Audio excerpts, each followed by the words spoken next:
So when I do the work, it's coming from a whole nother level of passion and commitment. I truly feel like the work that I've done within the communities of Houston, learning the skills to articulate yourself when you have certain issues, knowing how to address trauma that you never dealt with before, having certain particular conversations with people that are difficult to have conversations with, but finding a medium to be able to do that. These are what the restorative practices that have helped me do. Today, nearly 50% of the prison population are nonviolent offenders, which is crazy. A lot of people are being put away for long periods of time for petty crimes, such as possession of marijuana, which is something that is legal in certain states of America and now a profitable business decision for most people to be able to do. But there are organizations across the country that are doing their work diligently, daily, to be able to change the narrative for people that are incarcerated. Second Chance Life is a nonprofit organization that is dedicated to advocating for the voiceless men, women, and children that are affected by incarceration. They work very hard to be able to create healthy environments for people that come out of prison to be able to achieve their goals and have a better sense of living afterwards. Today, we have the founder and executive director of Second Chance Life, Dav Lewis. Thank you for joining us, man. Thank you, brother. I appreciate it. Now, I want to thank you for not only coming to the podcast, but also the work that you've been doing. For me personally, I've had family members that have been in and out of prison. In particular, my father. And I know when he went away for some time, he was fortunate to have a job coming out of prison. He had the same job in construction for 20 plus years before then. Yeah. And then he was fortunate to still have that job when he came out. I know for a fact that is not realistic for most people that come out of prison. So the work that you're doing and the research that I've done on you and talking from you and the passion that you have behind it, being able to create this support system for people that come out of the prison system is something that is essential. And I know my father was able to have a job, but there's a lot more that goes into it. There was a lot of stuff that he wasn't able to dive into and deal with this trauma, even the experience of going to prison. So I want to thank you for the work that you're doing. Not many people are putting in the work to actually get this done and go against the grain. So I appreciate what you're doing for our communities. The first question I want to ask you is, what inspired you to create your nonprofit?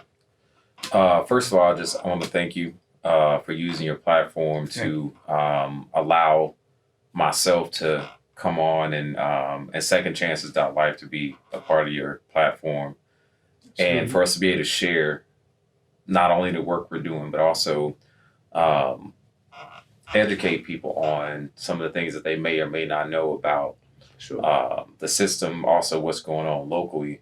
And also want to congratulate you on the work you're doing as it parallels with everything we're doing. And like I told you earlier, I don't think things just happen by chance. I believe in purpose, and I believe in the divine universe aligning our paths if we're moving in the same direction. So I appreciate that.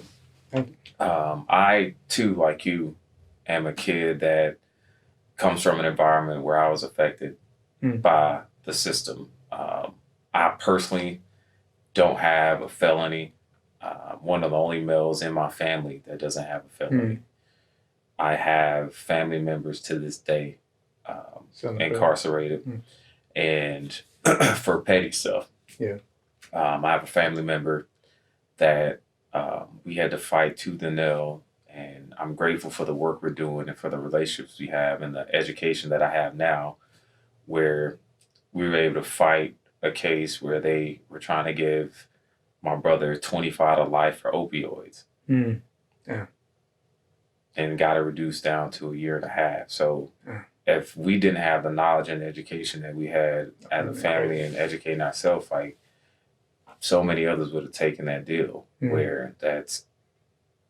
And so many people do take that absolutely deal, which is crazy. So I, very similar to a lot of people, especially in the Black community, marginalized communities, you grow up and that's what you see. You see drugs, you see violence, you see murder, you see all these things around you, and a lot of times that's what you become. Yeah. You become a product of your environment. There are those of us that have an opportunity to make it out of those situations, and I'm a firm believer that when we are able to make it out of those situations, it's our duty to reach back. And whether you go back to the community, that's up to you, but I think it's also our duty to reach back and bring people out of that community that want to, because there's people like myself and like you that want an opportunity to be able to move past those things, whether you make a mistake or not. Like, we're all a mistake away, especially being a person of color, where your life can be ruined in an instant, especially with the background. So it's a passion of mine. I didn't really realize it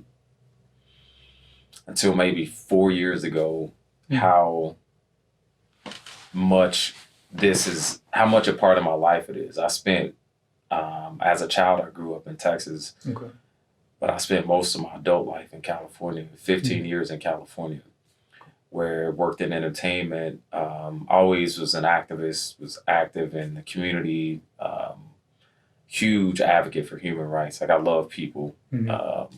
I know that's my purpose, but I didn't really understand fully how all of this played into Second Chances.life until the last 4 years. And I, like many people, like I was very affected by the trend of police brutality, police shootings, Trayvon Martin, Tamir Rice, Philando Castile, like all those things affected me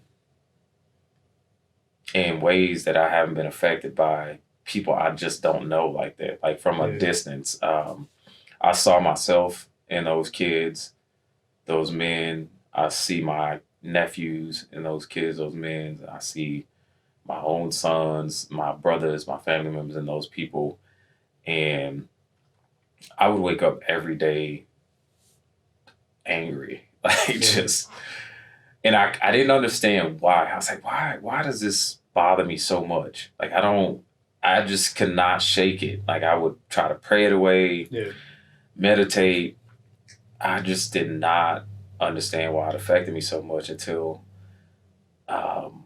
one day I just started writing, and I still have the notes in my phone. I just started writing a plan to help people coming out of incarceration. I was like, there's got to be something out there and just doing my research. And that's where Second Chance.life started. It started from me not understanding why I was affected so much by that, but then writing down a plan and thinking about my own life and my own family, where I have family members since I've known that have been in and out of prison, in and out of jail. That's just sort of been the cycle of my family's life, the generations after generation after generation. Drugs, violence, drugs, jail. It's been the cycle. So I started trying to figure out, like, why does that continue to happen? And one of the biggest challenges that people have in being caught up in the system, so one, there's the prisons are for-profit prisons. So it's a revolving door. They want people to continue to go back. In addition to that, there's not a lot of resources out there for people when they do get out. And if the resources are there, there's a bunch of red tape with these resources. And how does a person get them? More importantly, most people don't have a place to go when they get out. You've either broken trust with your family. Family doesn't understand that. You may be incarcerated in a place where you don't have family. You don't have anything. So there's all these barriers to someone being able to move forward when they get out. When your dad got out, was your mom still there for him? Yeah, she was still there, which was huge. Something that I know isn't, my dad was very fortunate. He went away for a year, Rikers Island. Oh my gosh. And he went away big time. What he went away for was 3 strikes on DWI. And the last time he was bugging out, I think he was driving on the wrong side of the road, bottles open. But all that stemmed from, unmet trauma, just continuously finding ways to numb the pain and not really getting to the point. So with me, connecting everything I'm doing like you. And I think it's important to bring people like you on the show for our audience to see, creating something from personal experience, right? And filling gaps that we see throughout our lifetime. For me, I seen gaps in the school systems, as in to be able to help and support much sooner, and help and support in a way where we can teach life skills that can be used in those neighborhoods with those family structures, and be able to separate emotion from, like, you know what I mean, being able to make proper decisions. And like you saw like a gap in your experience seeing what was going on around you about supporting people that were coming out of prison, to be able to find a way to like give them tangible things to do and places to go that weren't just like, you know what I mean, 50-50. It was fully supportive. When did you, because I know you went through those experiences, a lot of those situations with those people like Tamar Rice and people that went through situations that were at different periods of time. When did you actually, I know you said you wrote it down, when did you create the business and when did you start it? So we, 501(c), it was official in 2016 in Los Angeles, California. So before that, we had operated about a year before we officially became a nonprofit tax exempt organization, corporation. So we operated in California, and we also I think I sent you a trailer on the documentary. Yes, so you did. In all of that, I decided to do a documentary on my family. And in that birth a whole nother issue that I hadn't even thought about. And it was a community where I came from, which is a small town of Terrell, Texas, that preys on people not being educated, not being aware of the law, not being aware of their rights, just continue to press on the people that don't have the money, continue to oppress them. And the documentary done well, but it sheds a lot of light on the injustices that people face every day, where the police follow you around the city and stop you for any reason. And because people are not aware of their rights or educated and don't necessarily know the law, they just accept whatever happens to them. And so you have a whole city full of people with felonies that continue to get paroled back to those that same community, continues to get probation back in that community. Opportunities are limited. So it's a revolving door. It's I mean, there's no jobs there. That's great. So only opportunity is to sell drugs, which most people see. You know, in the documentary, you'll see where there's some of the guys that have started multiple businesses in the city, has come and found a reason to shut their businesses down. And these are guys trying to get back on their feet, who have made mistakes and do the right thing. And you still have city officials coming in, shutting down their businesses and harassing them. So I did that when I was in California, and it done really well. But that inspired me to come back to Texas. I felt like I couldn't necessarily help other communities if I wasn't helping my own. And I did. I just, it changed my life. Like the whole purpose, the whole nine. I was like, I have to come back to Texas. And you came back in 2015? 2017. 2017. Yeah, so we've been here right at 2 years. Came back and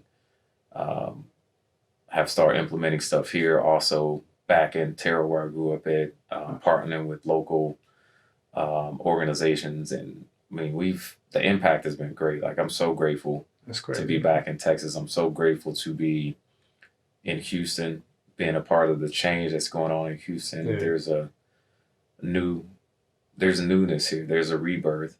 There's an awakening. There's a fight going on.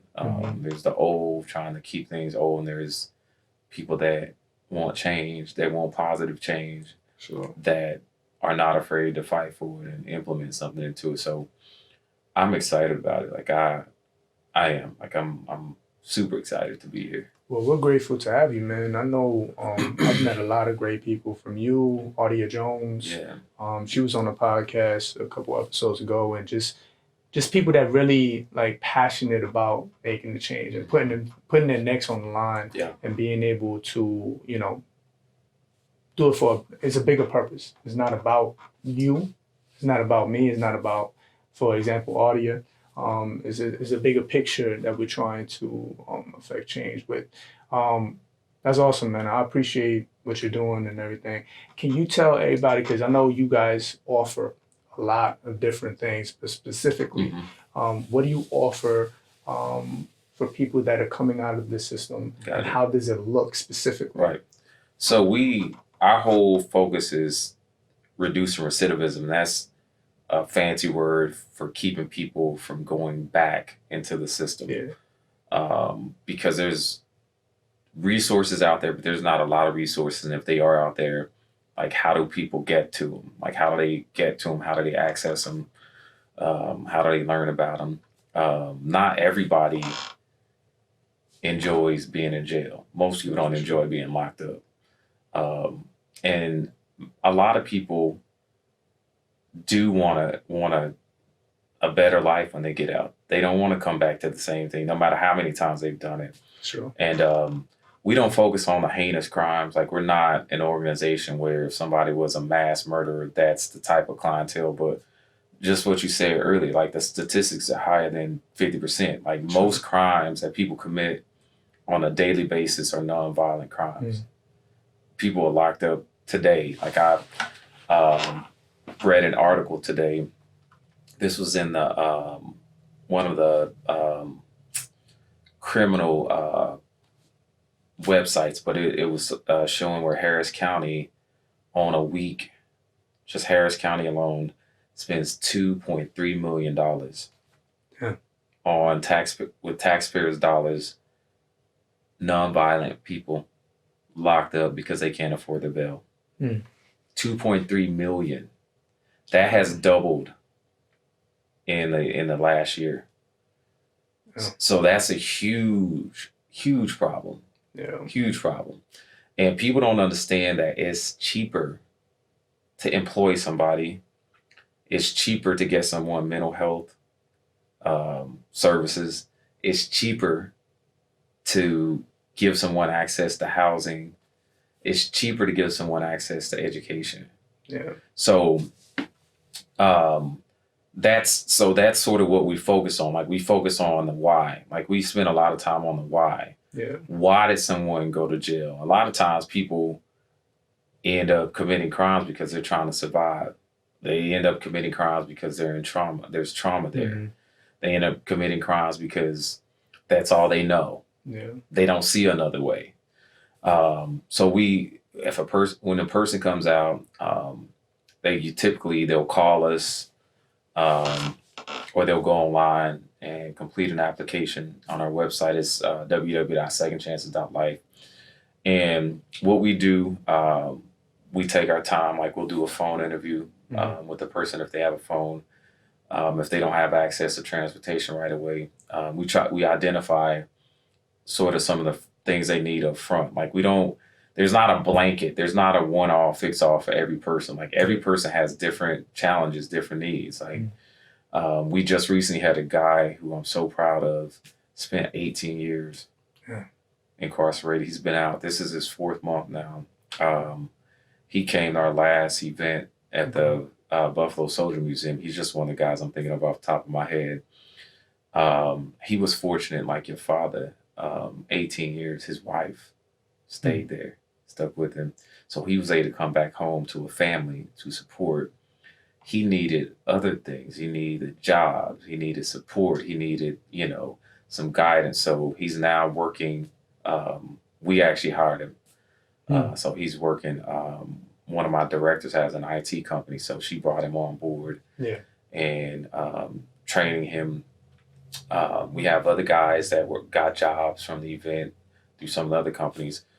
But most people that come out, they don't most of them come out needing housing.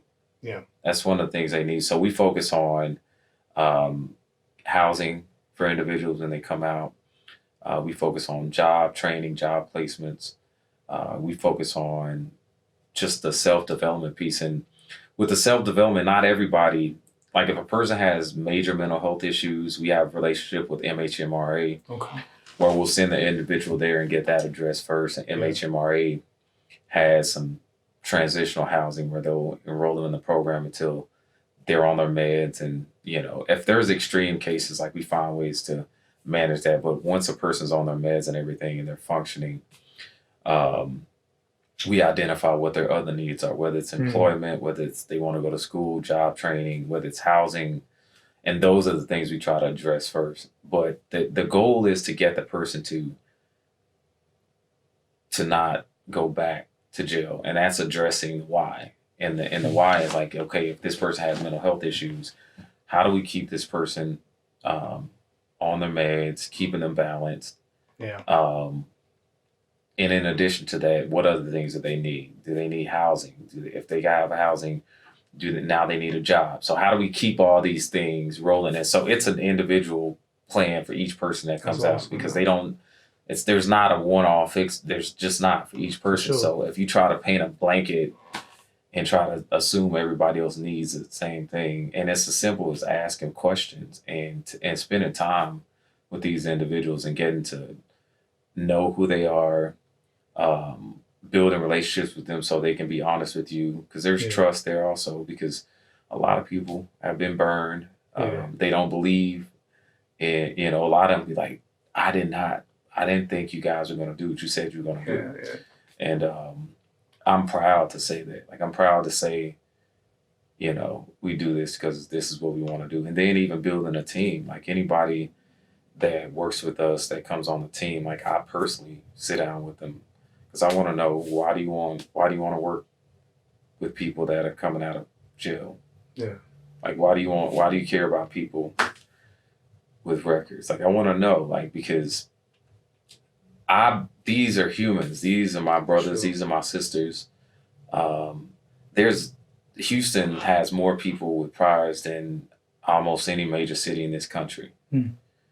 So there's people that you'll pass on a daily basis. You have no idea they have a record. There's probably people that you're doing business with that you don't know they have a record. But I mean, it's happened. Yeah, sure. And so we take our time and we customize plans to make sure people have the best opportunity to succeed. But we also, it's about accountability. Yeah. We're not a hand-holding organization. Like, we don't have the resources or the time to hold hands, but we support. You know, it becomes they're our family. I wouldn't even say they become our family, but it is a family. Like, we treat people like adults, like you removing the stigmas of this scarlet letter that, you know, if you talk to anybody, they'll tell you, like, my director is phenomenal. You would never know she has priors. A business owner, an entrepreneur, grew her business from one person all the way up to now like 10 people. Yeah. Just won a big contract. And a lot of that has to do with just support. Yeah. Had nothing to do with anything else. Like, people need support. They need to know that there's resources there. They need to know that there's somebody there. They pick up the phone. They need just to talk, just to vent. Yeah. You know, so I think that's amazing, man. Because a couple things. One of the things we talked about on this show before was that 32% of juvenile kids that are in juvenile detention centers are special needs students. So the mental health issue is something that's really big, and then that's just juvenile detention.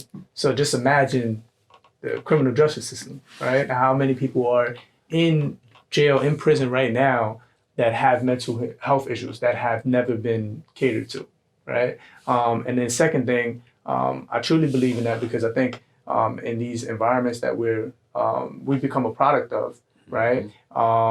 We just want a sense of belonging, right? Or a sense of like being able to be a part of something, right? And I'm sure, like me, you had certain moments in your life where someone blocked something from happening, and you go in the wrong direction. My father, like I said this in previous episodes. Jay-Z's my favorite artist, and I remember this particular song. He said, Hov did that, so hopefully you won't have to go through that.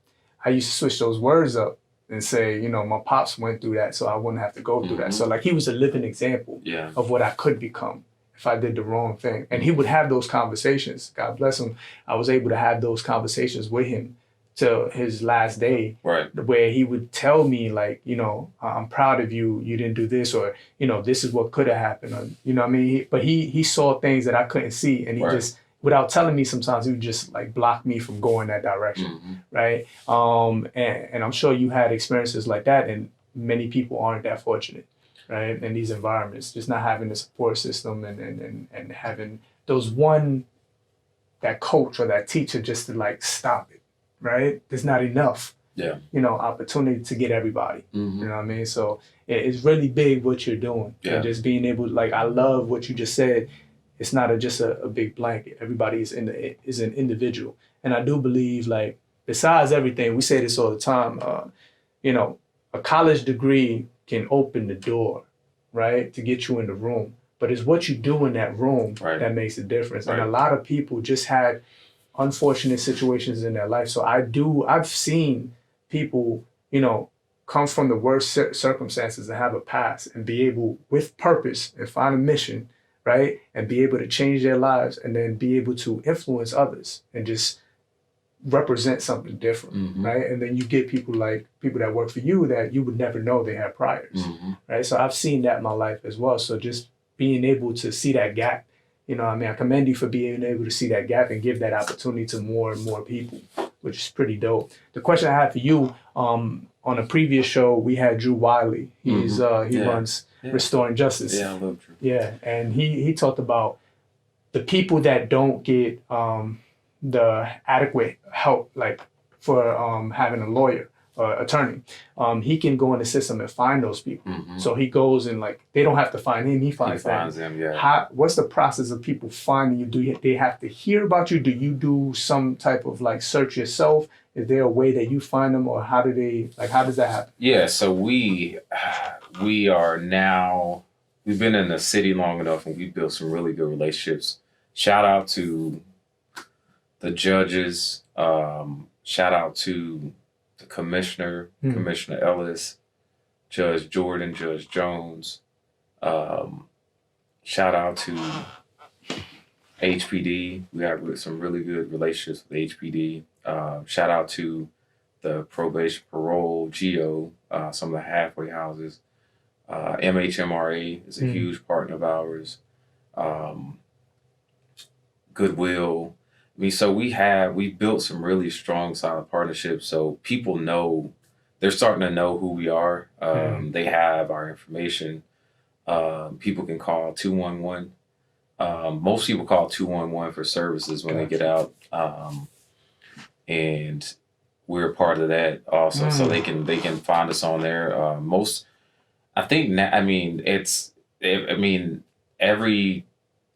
We're going to start doing this every quarter now, where we do community enrichment events. That's on the part of our 2020 planning for 2020, like doing community enrichment events where we're bringing jobs, resources to the community on a quarterly basis instead of doing it twice a year, like we have been. So that's getting the word out there, because a lot of times we've seen the benefits of bringing the resources to the community.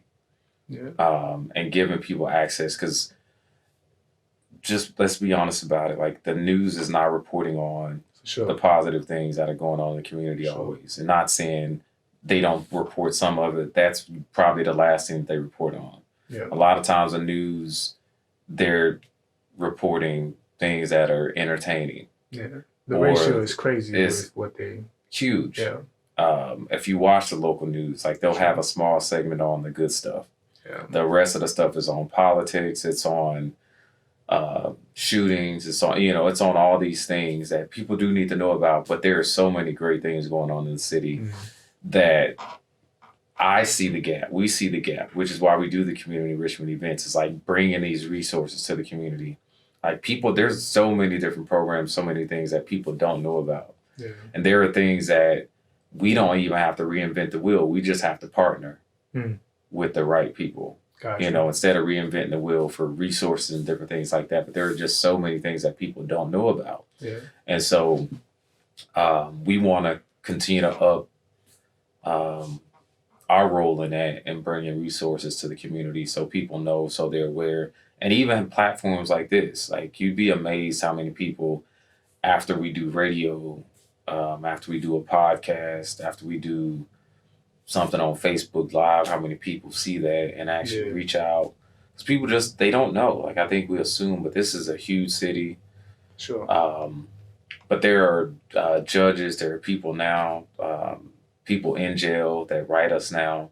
I don't know how they know about us, but it's great. Like they write us, and you know, they like, when I get out, you know, how do we contact you guys, and you know, all kinds of stuff now. But we get calls daily, all day, Awesome. or emails all day.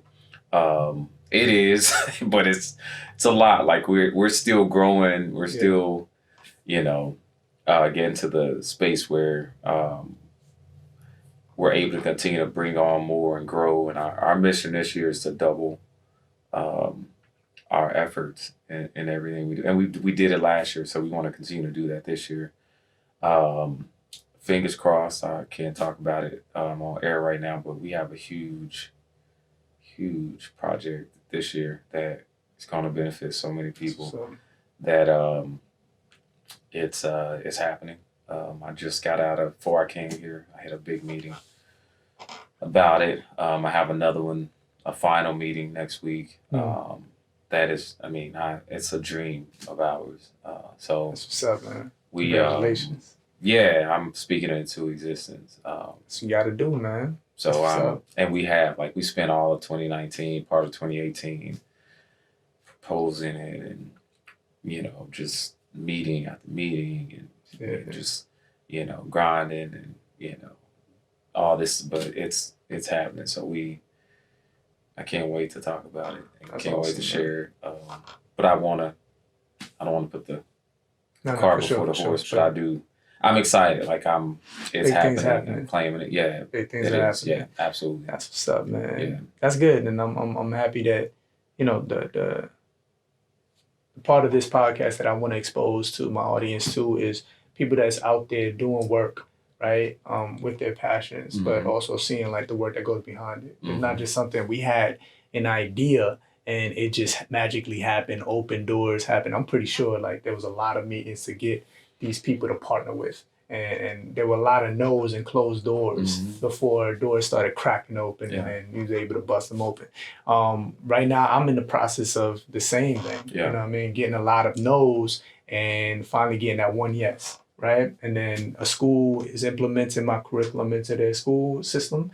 And now it's starting to have a ripple effect. And then little by little. Yeah. So I think, and I say that just as an example of what people just think being able to create your own thing or go for a goal or achieve something, it takes work, just like everything else. And something like this, I think is a beautiful thing that you're doing, but it also takes a lot of work behind it, a lot of time to create it, and a lot of, you know, continued effort into learning how to present it better or learning how it works, you know what I mean, to actually help. So, you know, like I said, I appreciate what you're doing. It's inspiring.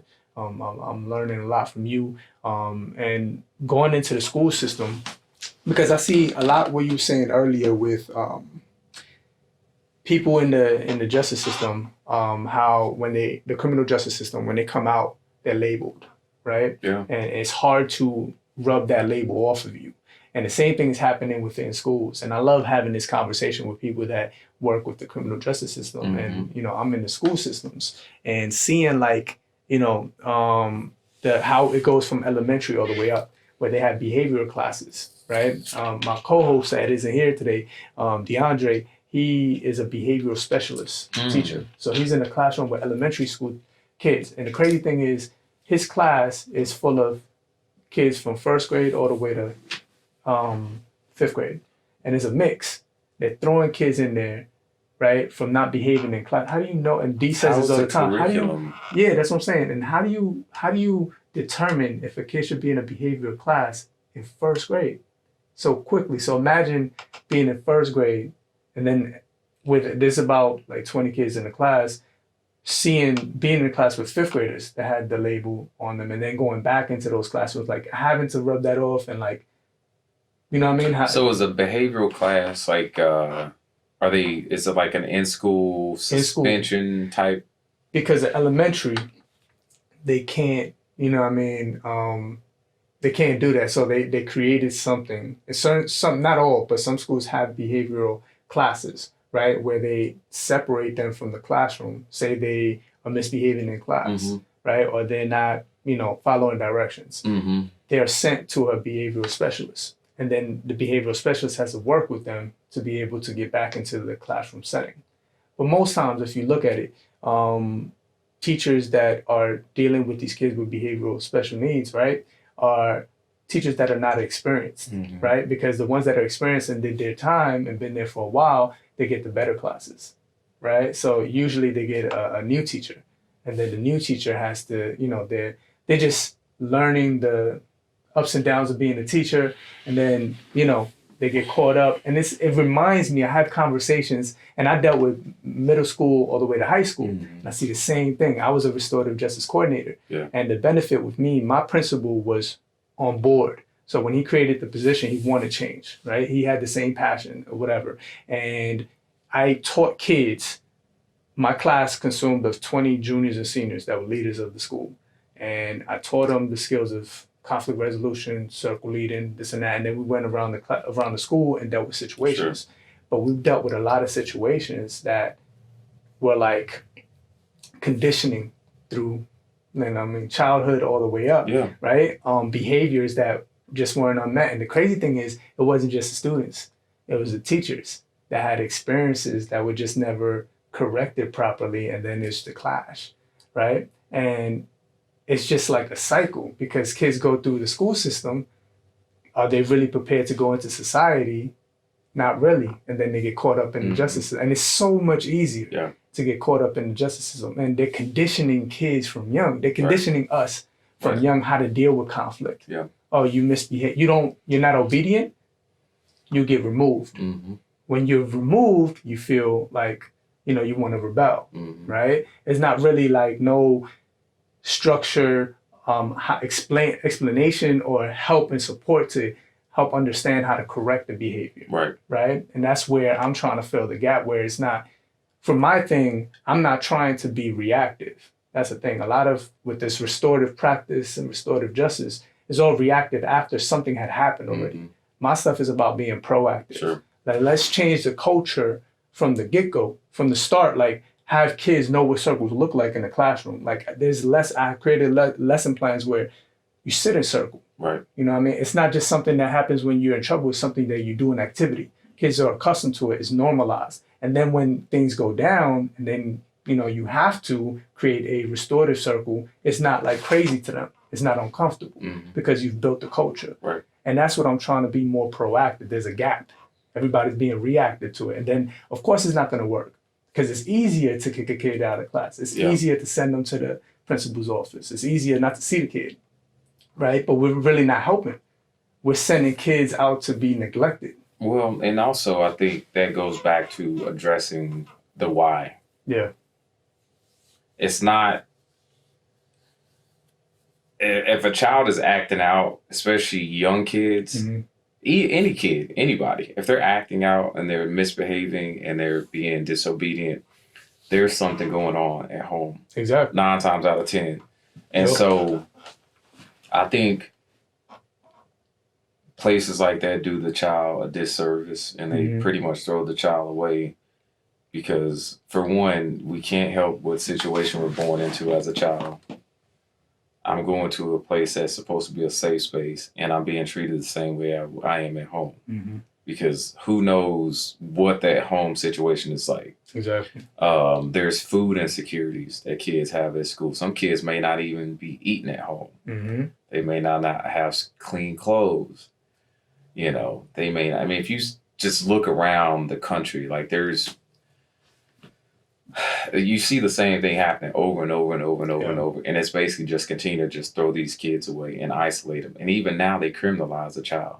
Like if they're 10 years old, you get into a fight, you can go to juvie at 10. Mm-hmm. You'll be put on probation. So we're talking about these early ages criminalized, putting a stamp on this child at 10 years old. Yeah.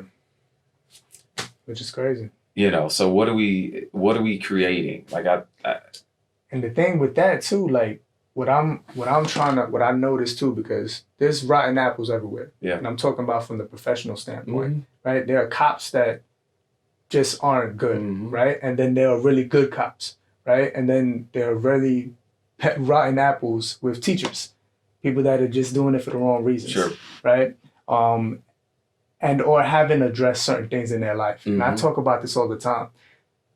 When a kid curses at me, or he's having a moment, or she's having a moment, as the teacher in your position, you should not take that personal. Sure. That's you're identifying there's something going on. Right. That's a sign. Yep. And from then on, you start maneuvering in a way to support the child. You see, when you haven't addressed certain trauma in your life as an adult, that's an attack on your trauma, right? It's a reminder of what you haven't dealt with. Yeah. And you haven't even identified that part. Right.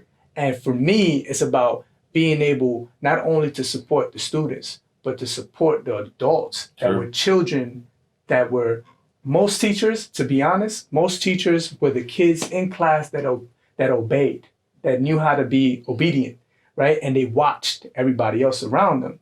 And to be honest, everybody has their biases.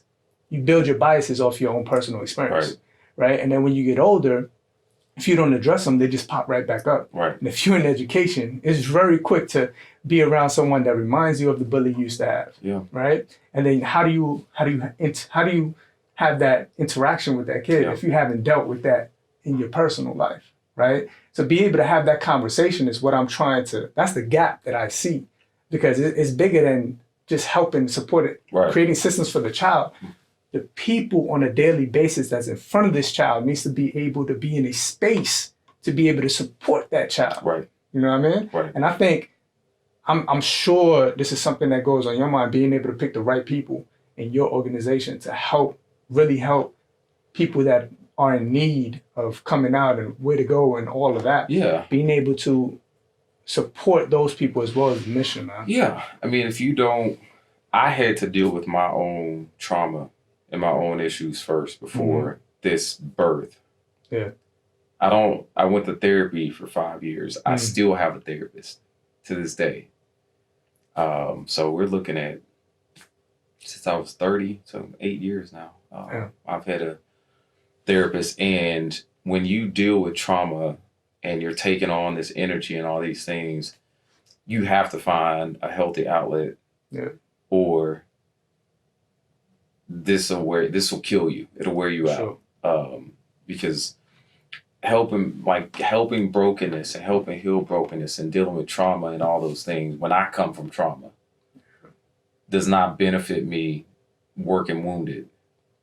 That only goes so far. Agreed. And there are things that trigger you in this work. Sure. And you either take a step back and deal with it, figure out how to deal with it, or you're going to react to it. Sure. Or you're going to give up. For sure.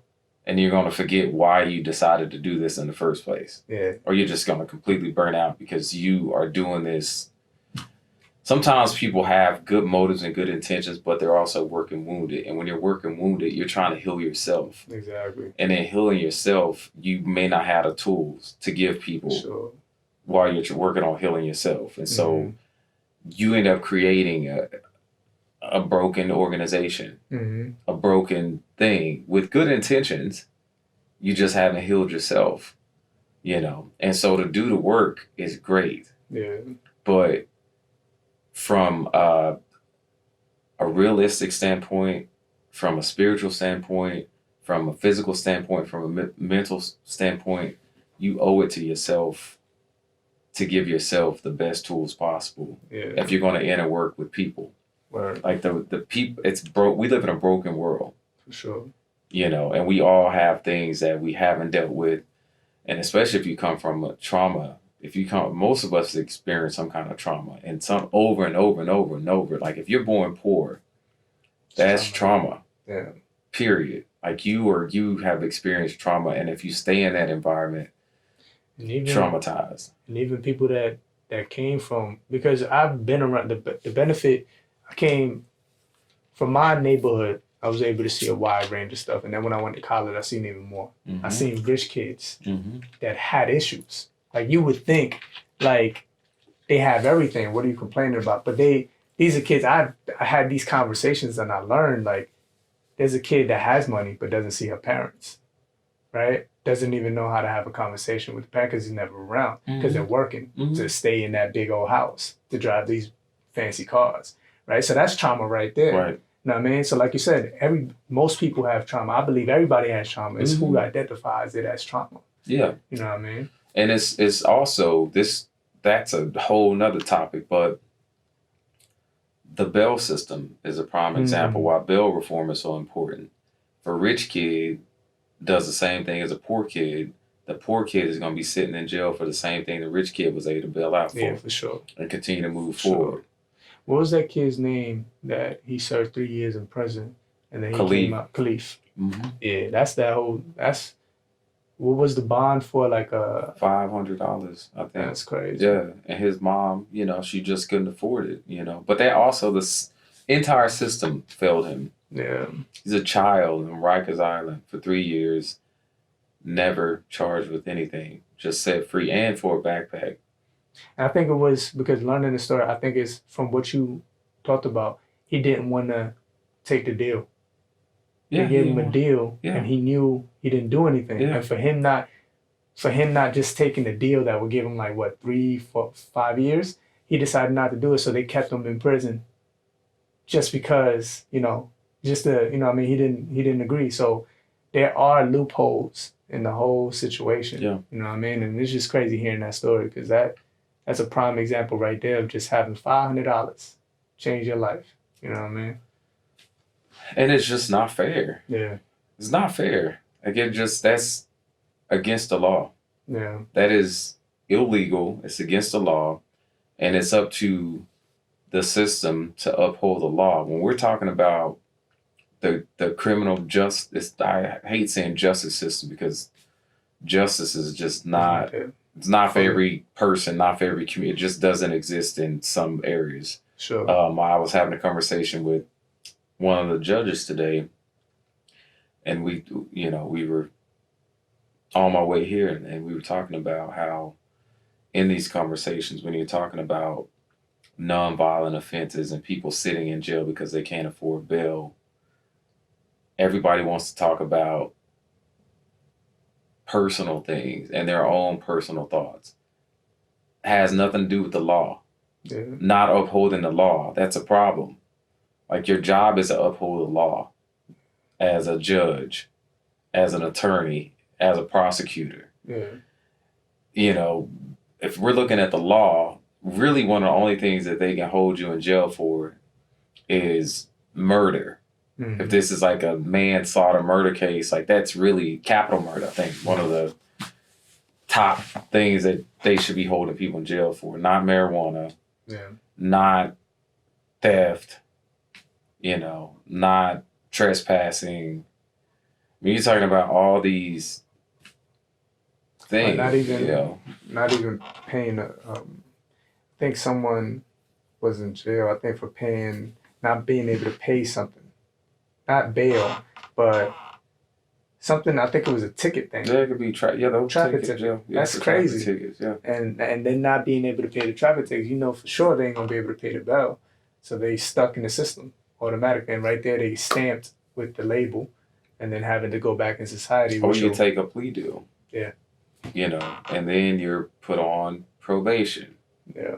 So now you're having to pay more money. Yeah. So it's this whole, but that also goes back to dismantling these systems. This is a for-profit system. Our tax dollars go to support this system that is broken. Well, the way it was built, I mean, if you watch documentaries, as we spoke before, like the 13th Amendment on Netflix, like you see very clearly that it was a way of replacing slavery, right? And then it's, okay, people are free, but now you make it easier for them to get back into the system, right? And then they're working for free labor. Yeah. Slavery all over again. And then as it developed through the years, like, you know what I mean, was it ever a justice system? It's all about looking at the origins of it. And like you said, I do believe the whole thing needs to be blown up. But how does that look? What do we do next? And what's the support that's going to be there? Because there's so many over the years, that's decades of like brokenness. It's decades of people being managed by fear. There's this whole fear of we have to have jails. If we don't have jails, our society's not going to be safe and everything's going to go awry. And there's a place for that. But even with this bail system, like there's no statistics that show that because someone in River Oaks can afford bail for the same crime as somebody in, I don't know, Acres Home can't afford it, that it doesn't change anything. It doesn't make society less safe because the person in Acres Home is out on the street. It doesn't make it more safe because the person in River Oaks was able to afford their bail. What it does show is that if someone loses their job, they lose their kids because they're sitting in jail. Now we're looking at we have issues now. We're looking at homelessness. You know, if you can't, legally, if you can't put a place in your name, you're homeless. Like if I can't put something in I'm homeless. It's not mine. It's not in my name. You know, so we're talking about a cycle of profiting off people's pain. That's great. It's a cycle of that. You know, so our goal is because we are in a system that's broken is until things change, like how do we implement something positive and how do we get into this system and how do we implement stuff and help those? Because there are a large number of people that have been affected by the system. You know, I think now it's 2.5 million people incarcerated on a daily basis. And it's not even. And I think this is in Harris even if they do the numbers, it's not even including the people that were affected, that were related to the person that had to go away. You know what I mean? And everybody's in jail. I mean, it's bigger than just the statistics of the people going. It's the statistics of the people that are experiencing the person going. You know what I mean? And whether it's a father, whether it's a brother or a cousin, or, you know, that's trauma that can lead you down the wrong path or eventually never working on getting whole. And it just continues, like you said, it's a cycle. So I'm extremely grateful crossing paths with people like you. And what you're doing is much needed. You know what I mean? And from my background and seeing the stuff that was going on in my communities, and just to know that this is something that is real. And it's some real support out there for people to go to and, you know, have. And, you know, I commend you for that, for filling that gap. And it's inspiring me to continue on my journey to build this restorative programming that I got within schools in my lane to, you know, impact as much that you're impacting and continue to grow that way. So, you know, and thank you for all that you do. You're an inspiration to me and many more. I hope, you know, someone that's listening gets the message and gets inspired. And, you know, if you want to reach out to Dav Lewis or you know, contact us. Before we go, Dave, if you could just tell them how to directly contact you and your business. You guys can email us at info, so that's info@secondchances.life. So instead of .com, it's .life. everybody always spells second, SECOND, but it's the number 2, N as in Nancy, D as in dog, chances with an S.life. So info@secondchances.life. Our website, same. It's www.secondchances.life. You guys can catch us on all social media platforms. The handle is @secondchances.life. You guys can go on there. If you guys want to keep up with our events, anybody that wants to volunteer, you guys can contact us that way. You guys can just shoot us a quick email.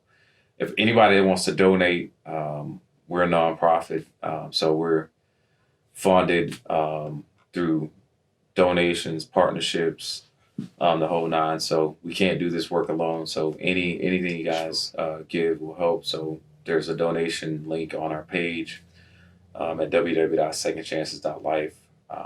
You guys can contact us either one of those places. But just thank you to all our supporters, all of our partners. Like, thank you for your platform. Thank you for your work.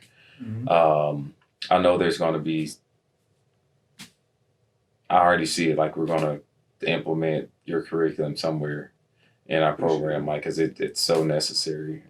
It's in line with everything we do. We talked about this when we met. For sure. And, but I'm grateful. Like, this is encouraging to me. Like, I'm always excited when I meet somebody that is in purpose, and their purpose includes humans and solving issues that greatly affect the communities, like just huge. So I'm excited about this, and I'm grateful for your platform. So thank you, man. And like Dave said, I actually met Dave at a conference that I did for Audia Jones. Mm-hmm. I was doing my speaking engagement, and Dave just came up, organically started a conversation, told me about what he does, and we connected, and has been a good friend of mine ever since. Easy to contact, easy to talk to, down to earth type of guy, type of way I aspire to be. So I highly recommend you reach out to Dave. Like I said, easy to talk to, easy to get a hold of, and it's important that you reach out and continue to put yourself in spaces with people that could continue to teach you something. So this is why I'm having this platform. I appreciate you for coming again, and we'll see you next episode. Thank you.